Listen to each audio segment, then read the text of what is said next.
Imagine you're hosting a party. And this is a big party. It's not just your general summer block shindig. And it's not a big party in the sense that you're inviting everyone you know.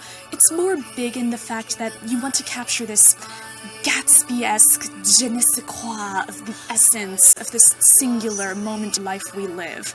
And so you work really hard at this party. You spend months planning for it, cultivating the guest list, maybe even picking a certain theme for it, so that when the night finally comes, you're waiting eagerly at the door as the guests start to roll in, and then you realize somehow the guest list got beyond its intended circulation. And now some of the people walking into your house include the girls from your 8th grade gym class who shoved you up against a locker and called you slurs. You got that? Have we established that visual? Are you in the moment?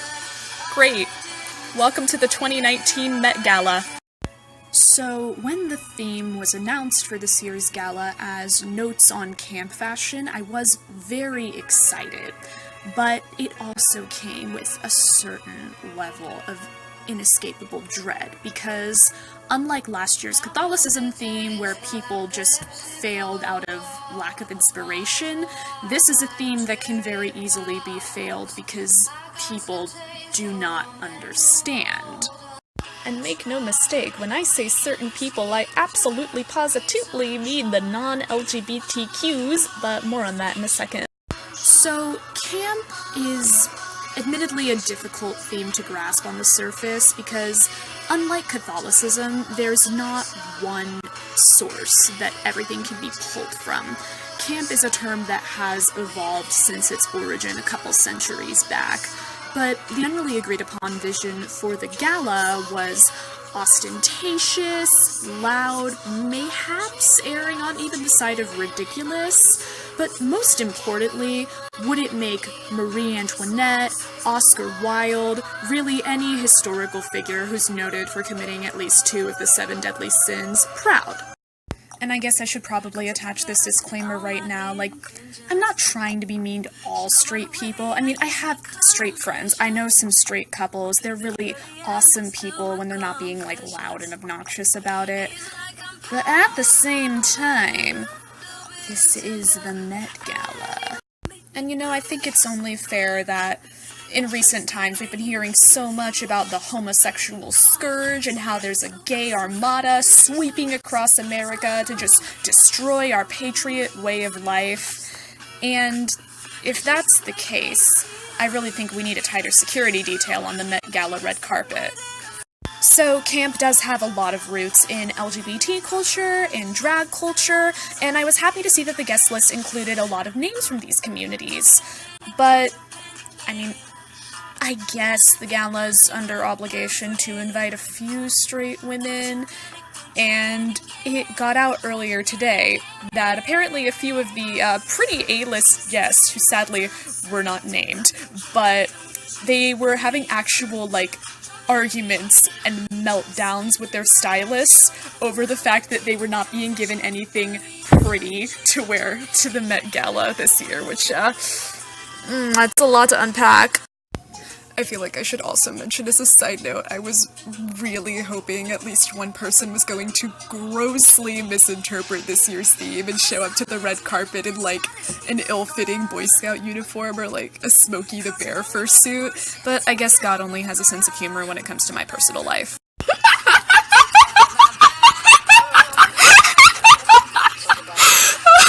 local high school cop! I want to know where the costume for their chandelier and Beauty and the Beast went!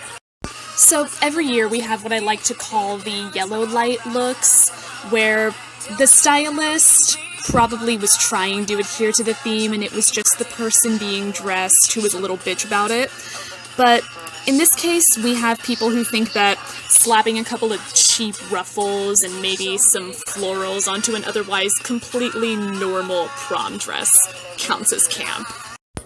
I was gonna make a horses in the back joke, but, you know, I don't think this even deserves that. Oh, this is making me so angry, cause, like, I don't like Jared Leto, but this is a serve! You know, it wasn't fully attained, but I can't appreciate what I imagine maybe was the goal here, where we've got, like, the sexy leg lamp from A Christmas Story, but then it also shagged Oscar the Grouch. Wow, truly show-stopping. Where'd y'all get these fits? A burnt-out Abercrombie & Fitch warehouse from 2005? You know, I do have to feel a certain degree of sympathy for Alessia Cara here, because I would have to rethink a few key parts of my career if I was shown up in my Met Gala glamour shot by a Riverdale actress who just happened to be standing in the background.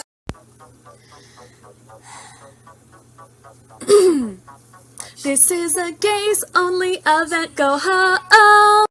You know, if anyone else had shown up to the Met Gala wearing this, I would, without even pausing, congratulate them for really nailing this theme. But the fact that it's Lena Dunham really makes me wonder, does she have the self-awareness to realize what she's encapsulated here? So clearly there's more of a drawing board we need to be looking at than I originally thought, and I've decided to take a little time out of my very busy schedule to just come up with a simple Pinterest concept board people might hopefully be able to apply. Some basic concepts. I think we've kind of got an alignment chart going on for what you should be shooting for with this gala. You know, sometimes there's just situational inability to read a room. And then other times, there's Dee and Tommy Hilfiger, 79. Never fucking learned how to read, period, I guess. Let's see. 8:30. Yeah, it's late enough for wine. Fuck.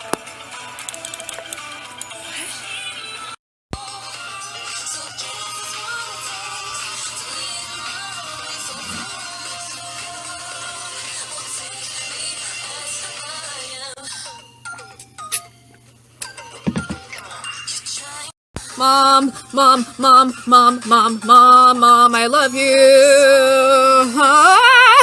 So returning to my proposed security detail for a moment, I think it's our Gaga given right to just take a few of them out if their look's bad enough. I mean, look at these clowns. Who are they? Rosencrantz and Guildenstern? They're basically interchangeable. Kill one of them. Who's gonna miss them?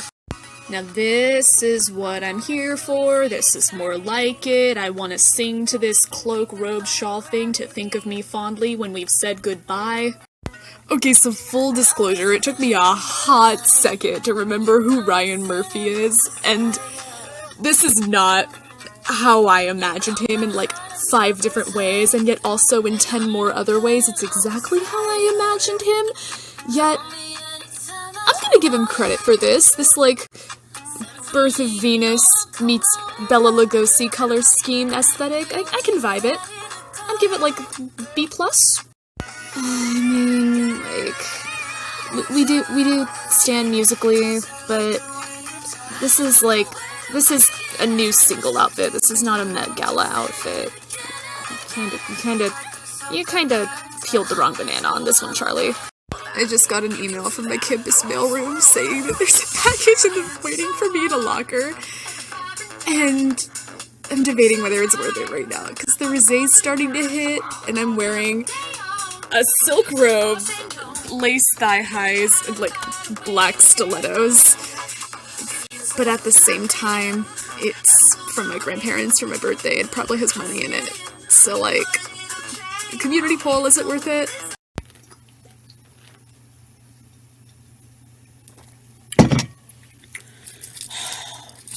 Whoa! Let's get back into it. You know, I hashed out my issues with the Kardashians last year, so I don't just want to repeat myself. But this looks like Kakuna from Pokemon. And that's the kindest phrasing I can give it. If asked how I would describe this Met Gala in one sentence, I mean, maybe it's cliche, maybe it's a classic, but I'd really have to go with straight people are stinky. Wig. Also, I feel obligated to talk about Harry Styles because he was an event chair, which makes this look all the more disappointing, especially Gucci was also behind Florence's look, so it's not worth the hype Stan Twitter's gonna give him. Please get taste. I feel like I should hype up at least a few of the, like, legitimately good looks, though, because look at this! Lupita fucking served, like, rainbow bright. Lupita Nyong'o said gay rights. You heard it here, folks. So, I do have a very large soft spot for the live-action Cinderella movie. That and Maleficent are probably the only Disney remakes I will actually rewatch, because the costumes in it are just what filmmaking could be if more directors and people in charge of technical stuff had the vision, TM.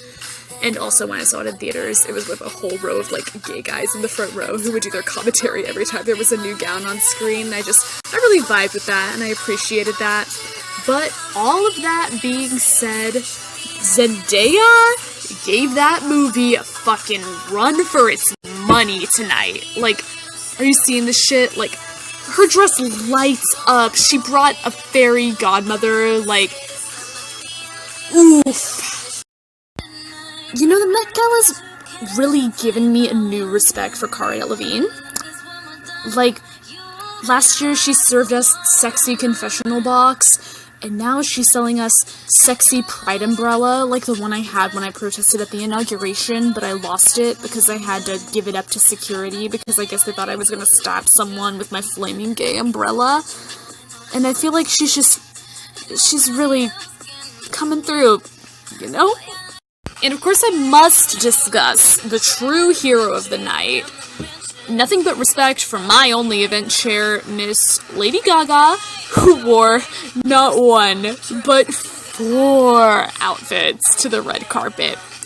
And you know, what I really appreciate is any one of these would have only been, like, mediocre, but all 4 of them together, she walked the red carpet 4 separate times. I feel like I need to emphasize that each time in this different outfit, like this striptease of the layers of camp, and I really appreciate the final product we got.